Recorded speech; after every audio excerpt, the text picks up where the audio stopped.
2 মাননীয় সদস্য জনাব মোহাম্মদ জাহিদ আহসান রাসেল, গাজীপুর 2। আপনি একটি সম্পূরক প্রশ্ন করুন। মাননীয় স্পিকার, আপনাকে ধন্যবাদ।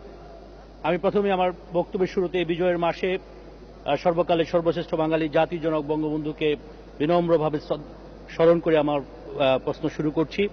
আমি মাননীয় প্রধানমন্ত্রীর প্রতি কৃতজ্ঞতা জ্ঞাপন করছি, পাশাপাশি মাননীয় মন্ত্রী মহোদয়কেও ধন্যবাদ জ্ঞাপন করছি এই কারণেই যে আমার টঙ্গী 50 শয্যা বিশিষ্ট হাসপাতাল, 250 শয্যা বিশিষ্ট এবং গাজীপুর 100 শয্যা বিশিষ্ট হাসপাতাল 500 শয্যা বিশিষ্ট হাসপাতালে তিনি রূপান্তর করেছেন।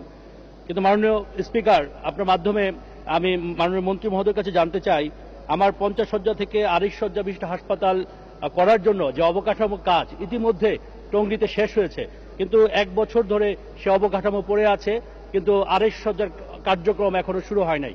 তা মাননীয় মন্ত্রী মহোদয়ের কাছে আমি বিনীতভাবে জানতে চাই, টঙ্গীর 250 শয্যা বিশিষ্ট হাসপাতালের কার্যক্রম কবে নাগাদ শুরু হবে? ধন্যবাদ মাননীয় স্পিকার।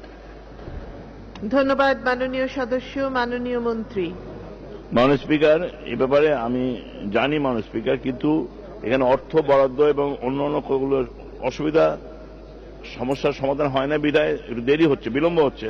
তবে যেহেতু টঙ্গী একটি শ্রমিক অধিষ্ঠিত এলাকা, জনবহুল এলাকা, আমরা অবশ্যই মাননীয় প্রধানমন্ত্রীর পরিস্থিতি অনুযায়ী এটা দ্রুত বাস্তবায়ন করার জন্য চেষ্টা করে যাচ্ছি মাননীয় স্পিকার। এ ব্যাপারে অর্থ মন্ত্রণালয়ের সঙ্গে আমাদের কথা হচ্ছে, আমরা অবশ্যই এটা দ্রুত ব্যবস্থা করব। ধন্যবাদ।